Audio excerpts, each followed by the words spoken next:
Basile, votre application de recherche immobilière, présente Sud Radio, parlons IMO, Sylvain Lévy-Valency. Évidemment qu'on parle de votre logement d'abord parce que Sud Radio, c'est la maison du rugby. Vous l'aurez compris, je pense, depuis un an que vous êtes avec nous. Au moins, on est là aussi pour parler de votre logement parce qu'il y a pas mal de questions de logement qui se posent quand on approche des vacances. Bonjour Sylvain Lévy-Valency. Bonjour Jean-Marie, bonjour à tous. Le fondateur de Radio IMO en personne qui nous accompagne jusqu'à 10h. On va parler de quoi ce matin ? Alors, ce matin, on va parler de la recherche immobilière avec nos amis de Basile, justement. C'est comment matcher entre un bien, une demande et une offre. Et on parlera également des problématiques de l'été. Vous savez, c'est des problématiques de cambriolage. Ah oui, attention, comment protéger votre logement. Les questions qu'ont posées nos auditeurs sur le répondeur de Sud Radio.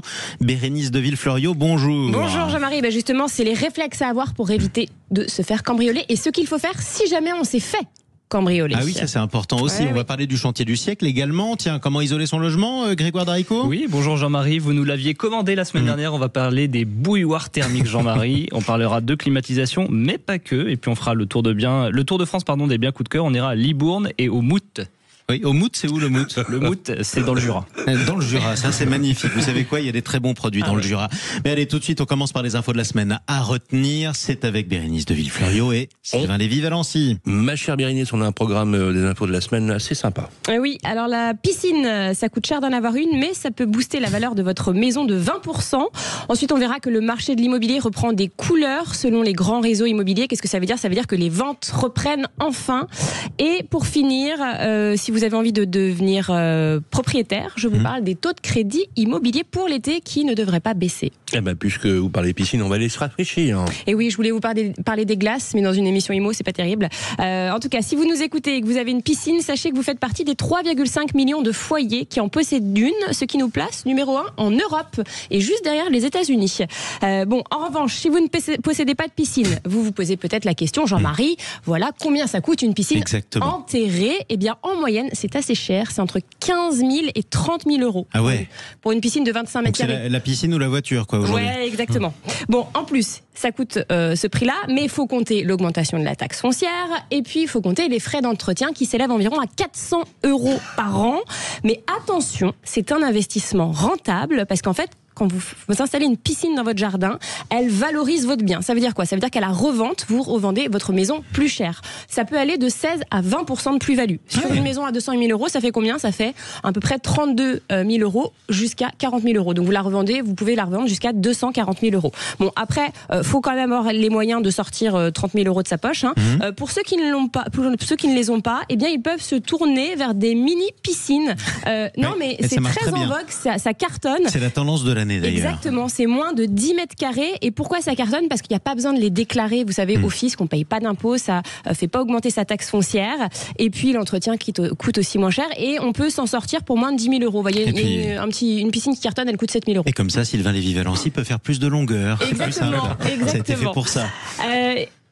On va continuer avec le marché immobilier qui reprend des couleurs. Tout à fait. Alors ça repart dans l'ancien. Dans l'ancien, qu'est-ce que c'est ? C'est tout ce qui n'est pas neuf, tout ce qui n'est pas construction neuve. Alors je me suis appuyée sur les chiffres de grands réseaux, Foncia et Century 21. Pourquoi ? Parce qu'ils sont tombés cette semaine et puis ils sont assez représentatifs du marché. Alors selon eux, les ventes ont augmenté de 8 à 11%. Et pour la première fois depuis 2015, toutes les régions françaises sont dans le vert. C'est-à-dire que c'est positif dans toutes les régions. Ah il était temps. Écoutez, la dernière émission de l'année quand même pour moi. Merci de venir avec cette nouvelle. C'est un cadeau, j'ai envie de dire alléluia. On note aussi le retour des jeunes et ça c'est très important parce que c'est ceux qui avaient été pénalisés pendant la crise, ceux qui achètent pour la première fois, on les appelle les primo-accédants. Et puis les délais de vente, ils sont raisonnables. Alors pourquoi ça s'améliore, Jean-Marie ? Parce que les prix se sont stabilisés et puis parce que les taux aussi. Alors formidable. Justement, on va parler des taux. Qu'est-ce qui nous attend pour l'été ? Alors, si vous avez pour projet d'acheter incessamment sous peu une maison, un appartement, sachez que les taux sont autour de 3% sur 15 ans, autour de 3,20, 3,35 sur 20 ans et autour de 3,40 sur 25 ans. Je dois vous préciser que ces taux se sont stabilisés et qu'ils ne sont pas pas près de baisser. Nous sommes vraiment dans une phase de stabilisation. D'ailleurs, le gouverneur de la Banque de France nous l'avait dit il y a quelques mois. On ne retrouvera pas les taux exceptionnels d'il y a 4 ans, qui étaient autour de 1,5%. Ça, oubliez. Donc ça ne veut pas dire que vous ne pouvez pas tenter de négocier, je vous le dis à chaque fois dans cette émission, mais allez faire le tour des banques, surtout que là, il y a pas mal de banques qui proposent encore des offres spéciales pour les jeunes acheteurs. Par exemple, il y a des banques qui proposent de doubler le PTZ, le prêt à taux zéro, c'est-à-dire la somme du PTZ, de la proposer une deuxième fois à taux zéro.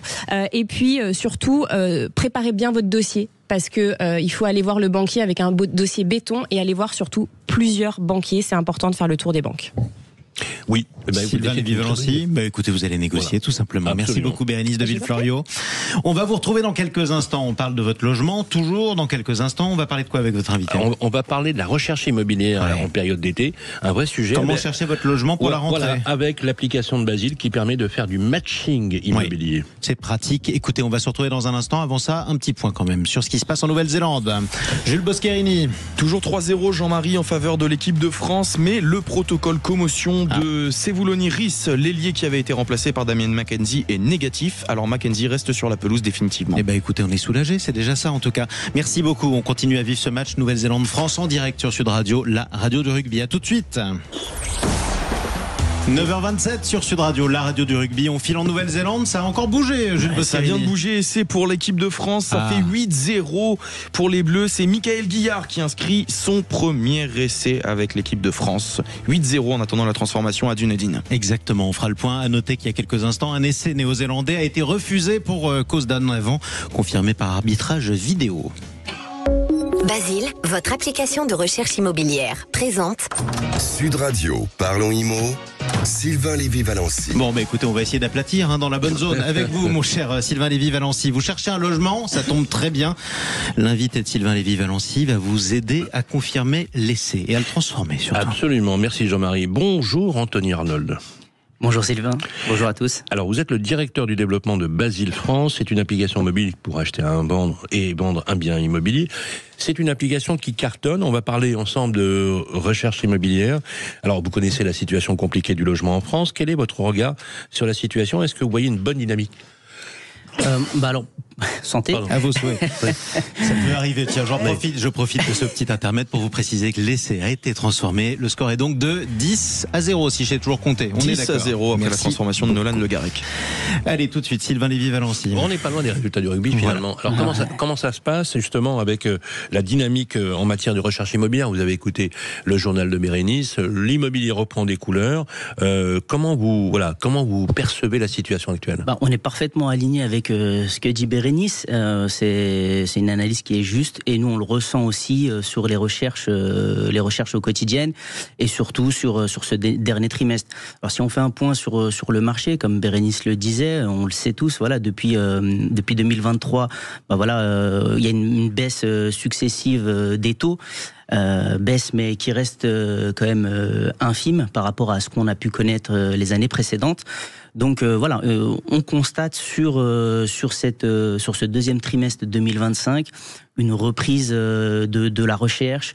Pour vous donner en termes de chiffres, chez Basile, on a vu qu'on était à plus de 40% de génération de leads acquéreurs. Donc pour aussi appuyer ce que disait Bérénice, on voit que les jeunes sont de plus en plus réinvestis dans l'investissement, alors que ce soit de la résidence principale ou de la résidence secondaire ou de l'investissement. En tout cas, on voit qu'on a de plus en plus de jeunes et on a vu qu'on avait un boom sur les 25-35. Alors justement, on voit effectivement que les prix se stabilisent, les taux également, ça redonne des couleurs à la primo-accession. Qu'est-ce que vous pourriez donner comme conseil à nos auditeurs qui voudraient acheter un bien immobilier? Très simplement, hormis tous les conseils qu'on connaît déjà, mais le principal, je dirais, c'est bétonner son dossier de financement.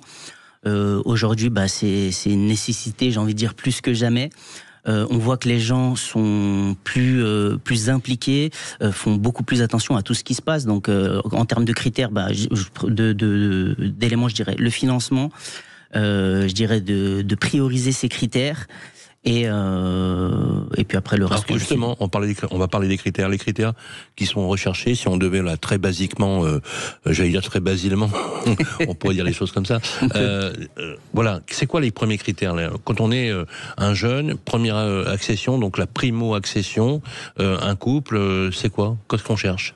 Aujourd'hui, ça a complètement changé. Aujourd'hui, il y a des critères qui existaient déjà avant, mais un peu moins. La partie énergétique, c'est très important. La surface aussi, c'est important. La connectivité, parce que vous le savez bien, depuis le Covid, la vie a changé. Et aujourd'hui, il y a une expansion du home office, du télétravail. Et donc voilà, les gens veulent pouvoir être chez eux, avoir un espace de vie, pouvoir segmenter avec un espace bureau. Donc on vendra mieux son bien, par exemple, si on a de l'internet filaire. Si on a la fibre, exactement. Si on est bien desservi pour la connectivité, si on n'a pas une passoire énergétique, parce qu'aujourd'hui, l'éco-transition, ça fait sens plus que jamais. Tout le monde s'accorde à dire qu'il faut préserver donc la planète et aussi son budget pour toutes ces dépenses énergétiques. Donc ce sont des points qui sont importants. Et je rajouterais, si en plus il y a un espace, une terrasse ou un balcon, ça fait mouche. Est-ce que justement le fait d'avoir des communs de l'espace, de la perspective du verre, de l'air et de l'espace, est-ce que ça devient maintenant la norme dans les 3-4 premiers critères ? Bien évidemment, comme je disais, aujourd'hui, le télétravail... C'est ce que disent les promoteurs immobiliers c'est aujourd'hui. Exactement ça. Voilà, c'est exactement ça. Une terrasse. De pouvoir respirer, parce que faut pas se mentir, il nous est arrivé quelque chose que personne n'aurait pu imaginer. Et on a toujours ce fameux adage qu'on a en tête. On ne sait pas ce qui peut arriver demain. Et donc les gens ont toujours envie d'avoir cette bulle d'air. Alors si on peut l'avoir chez soi, c'est mieux. Donc c'est pour ça que les gens prennent ces critères. Dans la même mouture, vous observez-vous des comportements en évolution sur l'achat immobilier, sur la recherche de biens. Alors bien sûr, après la période Covid qui a bousculé tous les codes, finalement, il y a justement cette notion d'espace. J'aimerais qu'on parle justement les problématiques, vous savez, de mobilité. Est-ce que, par exemple, la question du parking pour la voiture devient quelle clé ? Est-ce que, par exemple, le fait d'avoir une borne de recharge dans un parking, c'est aussi un des éléments clés ? Qu'est-ce que disent justement cette génération à qui on martèle le fait qu'il faut passer à l'éco-transition, au tout électrique ? Alors, nous, c'est pas encore des choses sur lesquelles, en fait, on peut avoir une remontée. Moi, j'ai la remontée au quotidien quand je parle avec des gens, donc aussi bien des professionnels que des particuliers, où justement, c'est une question c'est des questions qu'on va demander à des promoteurs ou à des agences et des agents immobiliers quand on va rechercher un bien. Et la seule chose que moi je pourrais apporter, c'est que dans les annonces que nous on diffuse, effectivement, c'est une caractéristique, un critère qui ne remontait pas avant. On voit bien qu'il y a une évolution. On voit cette évolution dans ce sens-là. La borne de recharge électrique, par exemple, devient un des éléments maintenant presque clés dans la recherche immobilière. Exactement. Alors, autre chose. Vous avez, fait une innovation. Basile, c'est pas un portail d'annonces immobilières supplémentaires. Vous avez un concept particulier. Vous pouvez nous expliquer comment vous fonctionnez ? Alors vous fonctionnez un peu comme Tinder. En fait, on est dans une. Je vois que monsieur est connaisseur. On swipe à gauche ou à droite, mais en fait c'est un peu ça. Il y a qu'on screen et en fait vous inversez les choses. C'est-à-dire qu'en fait vous faites un état des lieux du profil de celui qui recherche pour vous adapter le bien à sa demande. Ça fonctionne comment concrètement ? Alors on adapte. C'est bien résumé, mais il y a quelques subtilité. En fait, on n'adapte pas le bien à la demande. Vous adaptez la recherche à la demande. En fait, ce qu'on va faire, c'est que simplement, on va comprendre les critères et le besoin de la personne.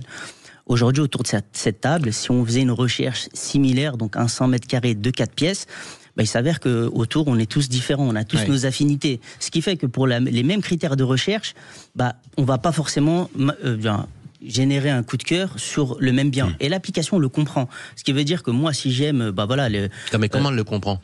Grâce au machine learning qui va comprendre du le comportement... machine learning, alors vous allez me traduire ça. Oui, moi aussi. Donc, l'apprentissage de la machine, donc de Elle va l'algorithme. comprendre comment elle va vous comprendre fonctionnez. comment on fonctionne, exactement ça. Tout à fait. Donc elle va comprendre comment Donc, est-ce qu'on fonctionne. à force de nourrir la machine avec de la requête, c'est-à-dire des demandes, elle apprend d'elle-même. Exactement. Alors c'est un mélange de différentes choses, d'un algorithme, du machine learning et d'intelligence artificielle. Bien sûr. Ce qui fait qu'en fait, l'algorithme et l'intelligence artificielle va comprendre l'annonce, donc en regardant les photos et en comprenant le texte, et de mon comportement à moi en tant qu'utilisateur, si je m'arrête sur tel ou tel bien, si j'enchaîne plusieurs biens et que je m'arrête toujours sur les mêmes caractéristiques et les mêmes critères, comme une personne le ferait, comme un agent immobilier le ferait, on va comprendre ce que c'est et on va me recommander ce que j'aime. Et voilà, justement, Basile est un outil. Vous voulez dire qu'à force de chercher, l'application va mémoriser ma recherche et devient plus et la personnaliser tant qu'elle peut. Exactement. Et elle me proposera que des biens qui correspondent à mes recherches précédentes. Exactement, c'est tout à fait ça. Et ça marche. Et ça fonctionne. Combien d'utilisateurs aujourd'hui ? Aujourd'hui, on a dépassé la barre des 135 000 téléchargements de l'application. Et c'est une sacrée performance. Et en volume d'annonces, combien d'annonces en moyenne sur le portail ? On est aux alentours des 400 000, pardon. Alors justement, 400, ça faisait un peu faible. Si Basile fait partie de cette nouvelle génération de portails immobiliers, on appelle ça les portails intelligents, on en a parlé puisque vous nous avez parlé d'algorithmes, d'intelligence artificielle. C'est un peu abstrait pour beaucoup de Français. Quand on parle d'intelligence artificielle, ça me fait même un peu flipper de temps en temps. On se dit ça va tout faire à notre place. C'est pas tout à fait le cas. Vous pouvez un peu remettre l'église au centre du village sur cette notion d'intelligence artificielle dont on nous bassine tous les jours. Alors déjà, je pense qu'il faut revenir un peu sur tout ça. Moi, je suis pas tellement d'accord avec ça de dire qu'aujourd'hui ça fait flipper les gens, pas du tout. Si je vous avais dit que j'étais pour pas le citer Instagram au moment de son lancement, je vous aurais dit OK, on invente un schéma. Ou quand Tinder est sorti, OK, on invente un fonctionnement. On y revient toujours. Voilà. Mais aujourd'hui, ce sont des us et coutumes qui sont déjà intégrés. Aujourd'hui, vous pouvez trouver un swipe sur Netflix. Vous pouvez, il y a différentes applications qui utilisent le scrolling. Et aujourd'hui, alors swipe, scroll. Aujourd'hui, alors on va. Mais je fais du scroll, moi, j'aime beaucoup faire du scroll. Mais sur les réseaux sociaux, quand on remonte le fil d'actualité, ça s'appelle le scrolling. Oui, le swipe, c'est le fait de pouvoir avec son pouce aller à gauche si j'aime pas, en haut j'enregistre. On balaye en fait avec balayer son pouce. À quand droite. on scroll, comme on dit, c'est très moche effectivement à prononcer. En gros, c'est que vous passez d'une vidéo à une autre. Attention, d'ailleurs, il y a des phénomènes d'addiction. Il y a des phénomènes d'addiction et d'abrutissement aussi. Et d'abrutissement. Mais ça existait avant aussi. Nous, de ce côté-là, on propose que des annonces, donc ça rend plus ludique la recherche, ça fait gagner du temps. Est-ce que pour terminer, ça aide vraiment ceux qui nous écoutent, les auditeurs, les auditrices, à trouver un bien, parce qu'in fine, on cherche le bien de ses rêves, c'est l'achat d'une vie, c'est le coefficient de détention, c'est de 1 pour les Français, ça aide vraiment. Complètement. Aujourd'hui, on a tous à un moment donné été confrontés au logement, que ce soit de l'achat ou de la location. On est d'accord. À un moment donné, on est tous passés par cette phase où on a cherché et on a regardé des biens jusqu'à trouver le pertinent. Si aujourd'hui je vous dis, au lieu de vous en proposer 5, 10, je vous en propose 3, mais 3 qui vous correspondent à ce que vous avez besoin. Vous allez gagner du temps et vous allez avancer. Donc bien évidemment, ça devient plus agréable pour tout le monde. Et préciser juste que Basile, donc c'est à disposition, à la portée de tout le monde et que c'est gratuit. Complètement, c'est complètement gratuit et c'est téléchargeable sur tous les stores. Bon, écoutez, merci à vous d'être venu nous voir sur Sud Radio. Allez, restez avec nous. On se retrouve dans un instant. Parlons IMO. Les questions que vous nous avez posées sur le répondeur, ça concerne ? Alors, ça concerne les cambriolages. Comment les éviter et que faire quand on s'est fait cambrioler ? Barricadez-vous, tout simplement. C'est ce qu'on va vous dire dans un instant. Mais avant ça, tiens, on parlait de jardin il y a quelques minutes. Le jardin est néo-zélandais, malheureusement, pour les Bleus en ce moment. Jules Boscherini. 14-10 pour la Nouvelle-Zélande. Jean-Marie qui revient dans le match. Elle a marqué 2 essais. Le premier par Will Jordan, transformé par Boden Barrett. Et le deuxième, il y a quelques minutes, par Tupu Vaa'i. Et transformé également par Boden Barrett. 14-10 à Allez, les Bleus, bon sang, ne vous laissez pas faire. Allez, à tout de suite sur Sud Radio. Il est 9h43 sur Sud Radio, direction de la Nouvelle-Zélande. Ça a encore bougé, Jules Boscarini? Eh oui, Jean-Marie, les Bleus qui reviennent à un petit point des Néo-Zélandais après la pénalité réussie par Nolan Le Garrett. Il était quasiment à 50 mètres, un petit peu excentré. Ça fait donc 14-13 pour la Nouvelle-Zélande. À quelle minute de jeu? Et on joue la 34e minute de jeu, un peu moins de 6 minutes avant la fin de la première mi-temps. On approche de la mi-temps, effectivement. Basile, votre application de recherche immobilière, présente Sud Radio, parlons IMO, Sylvain Lévy-Valency. Allez, on continue à parler de votre logement, toujours avec Sylvain Lévy-Valency et toute son équipe. Tout de suite, on répond à vos questions, celles que vous avez laissées sur le répondeur du 0826 300 300. avec la Massif. Économisez en changeant d'assurance de prêt immobilier. Conditions sur massif.fr. La Massif présente Sud Radio, parlons IMO, ça vous concerne. Eh oui, ça vous concerne le logement, évidemment. Quelle question ce matin, Bérénice? Alors Julien nous a appelé pour nous dire qu'il part bientôt en vacances et qu'il s'inquiète de laisser sa maison vide plusieurs semaines. Alors il nous demande quels sont les bons réflexes à adopter pour éviter un cambriolage pendant son absence. Qui de mieux placé pour y répondre que la police municipale? C'est pourquoi on accueille Thierry Colomard, président de la Fédération nationale des policiers municipaux de France. Bonjour Thierry et merci d'être avec nous. Bonjour Bérénice, écoutez, je suis ravi d'être avec vous ce matin. Ah bon, bah nous aussi. Alors, pour répondre à Julien, concrètement, que faut-il faire pour éviter de se faire cambrioler? Alors, Julien a raison de poser la question. Tout d'abord, la première chose qu'il faut savoir, c'est que ça n'arrive pas aux autres. Donc là, on a bien compris que Julien le comprend aussi. Alors, il faut beaucoup de prévention pour ça. Eh bien, il faut déjà avoir une porte blindée, 3 points, c'est indispensable. Des fenêtres qui ne puissent être ouvertes de l'extérieur, des volets roulants performants, parce que des volets roulants batterie. Alors, je vends pas de volets roulants, mais il faut bien comprendre qu'il faut des volets qui soient performants, qui puissent pas être ouverts facilement. Une alarme, télésurveillance, c'est indispensable. Quelque chose qui marche bien aussi, c'est les réseaux sociaux, en fait. Donc des groupes, au niveau des résidences, des lotissements, que les gens puissent un petit peu regarder, expliquer sur les réseaux ce qui est en train de se passer. Être vigilant par rapport à tous les démarcheurs qui pourraient se présenter. Faut pas, c'est pas parce que quelqu'un est en uniforme de pompier ou de policier qu'il est honnête. C'est parce qu'il n'est pas policier, surtout ni pompier. Faut bien le comprendre. Oui, parce qu'en fait, ces gens-là viennent faire du repérage, c'est ça? Voilà, tout à fait. Voilà, un véhicule qui passe, la personne s'arrête, regarde par-dessus la clôture, etc. Tout ça, c'est des choses à prendre en compte et tout le monde doit un petit peu se sentir concerné, prendre un petit peu des renseignements, le véhicule, sa plaque d'immatriculation, comment est habillée la personne. Voilà. Autre précaution, ne pas laisser traîner dans les jardins des échelles, des escabeaux, des outils qui pourraient rester. Voilà. Oui, c'est indispensable parce que les cambrioleurs ne viennent pas avec ces outils, ces échelles, mais par contre, ils peuvent profiter de tout ce qu'il y a dans le jardin et qui pourrait les aider à grimper. Thierry, est-ce que ça arrive qu'il y ait des personnes qui viennent en faux tenue de policier et de pompier? Oui, tout à fait, ça arrive effectivement. Et surtout pour les personnes âgées les plus vulnérables qui les laissent rentrer et qui se font cambrioler alors qu'elles sont présentes, parce que les cambrioleurs n'agissent pas seulement quand les personnes ne sont pas là. Il est même parfois plus facile de rentrer dans un appartement, dans une maison quand la personne est présente. Parce que c'est plus facile. C'est vrai que quand les gens partent en vacances, c'est bien à ce moment-là ils ferment tout est bloqué. Aussi une chose qu'il ne faut jamais faire, c'est laisser les clés à l'extérieur. Tout ce que vous pouvez arrêtez, je le mettais sous un caillou, moi. Mais tout ce que vous pouvez imaginer comme planque, eh bien, les cambrioleurs l'ont déjà imaginé aussi, vous pensez bien, ce sont des professionnels. Mais oui, bien sûr. Et Thierry, chose à noter aussi, un cambriolage, ça va très très vite. Très très très vite, entre 30 secondes et 2 minutes. Il n'y a pas de temps à perdre. Donc ça veut dire que plus on met d'obstacles aux cambrioleurs, moins on est censé se faire cambrioler. Tout à fait. Les alarmes ne suffisent pas par rapport à ça.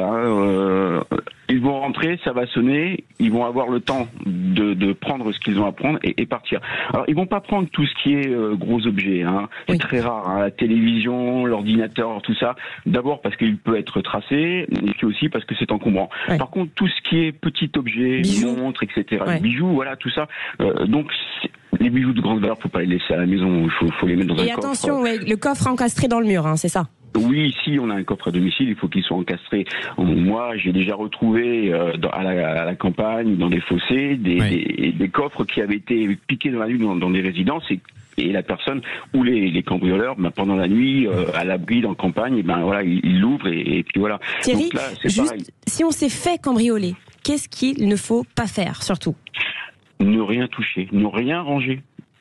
Voilà. Alors c'est un traumatisme, c'est sûr, et le premier réflexe qu'on va avoir, c'est de vouloir ranger très rapidement parce qu'on veut passer à autre chose tout de suite. Mais il ne faut surtout rien toucher parce que la personne qui était là, elle laisse certainement laisser des empreintes de toutes sortes. Ça peut être aussi avec les mains, mais ça peut être aussi la sueur, ça peut être un objet qui est tombé au sol, ça peut être voilà.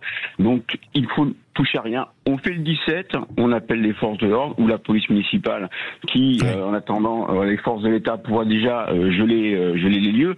Voilà, on ne touche à rien. En amont aussi, prendre des photos des objets qu'on a à domicile, les objets de valeur pour les assurances. Ça peut être précieux. Ouais. Ne pas l'afficher sur les réseaux sociaux quand on part en vacances. Évidemment. Eh ben oui, c'est des choses toutes simples mais qu'on oublie. Exactement. Merci beaucoup Thierry Colomar. Mais de rien. Sud Radio, parlons IMO, ça vous concerne. Avec la Massif, changez votre assurance de prêt immobilier et économisez. Conditions sur massif.fr. Sud Radio, il est 9h49. Tout de suite, on attaque le chantier du siècle. Avec Sofinco, baissez votre consommation d'énergie en lançant vos travaux d'éco-rénovation. Sofinco présente Sud Radio, parlons éco-rénovation. Avec Grégoire Darico. Bonjour Laurent Pernos. Bonjour Grégoire. Bon Laurent, on a frôlé les 42 degrés à Lyon la semaine dernière. Mon salon a fondu, mes plantes ont muté et on me dit que ce n'est que le début. Mais dites-moi, est-ce qu'on peut vraiment faire quelque chose pour éviter de cuire chez soi comme une quiche au four ? Écoutez Grégoire, l'image est bonne. Oui, rassurons-nous, en tout cas il y a des solutions. Alors c'est quand même 9 millions de Français qui sont piégés aujourd'hui en France par les passoires thermiques et les bouilloires. C'est la même chose, c'est été-hiver. Et puis, selon l'INSERM, c'est un vrai sujet de santé publique qui aggrave notamment les pathologies, perturbe le sommeil, et puis c'est une cause malheureusement de surmortalité. Et puis, n'oublions pas aussi, c'est les factures qui sont 6 fois plus élevées que dans un logement rénové. Donc, attention, ça se joue pas juste avec un ventilateur de bureau ou 2 glaçons sur les tempes. Ouais, j'imagine que vous allez me parler de climatisation, Laurent. Eh bien, justement, non. Enfin, en tout cas, pas seulement. La clim, c'est un peu comme arroser un feu avec de l'essence. Ça soulage sur le moment, mais ça aggrave le problème sur le long terme. Elle consomme énormément. C'est notamment entre 15 et 25% en été pour votre facture. Et puis la vraie solution, c'est de transformer son logement pour qu'il reste frais naturellement. Comment on fait ?